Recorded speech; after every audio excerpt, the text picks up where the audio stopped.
The faith I live by. Sin, exceedingly sinful, March 5th. That sin by the commandment might become exceeding sinful.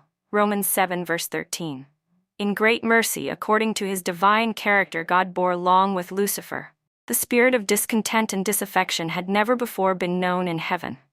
It was a new element, strange, mysterious, unaccountable. Lucifer himself had not at first been acquainted with the real nature of his feelings. For a time he had feared to express the workings and imaginings of his mind. Yet he did not dismiss them. He did not see whither he was drifting. But such efforts as infinite love and wisdom only could devise were made to convince him of his error. His disaffection was proved to be without cause, and he was made to see what would be the result of persisting in revolt.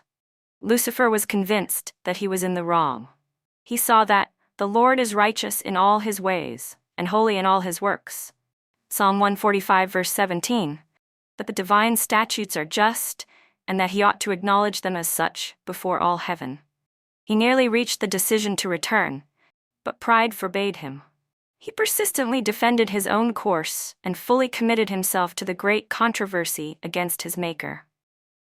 Satan's rebellion was to be a lesson to the universe through all coming ages, a perpetual testimony to the nature of sin and its terrible results.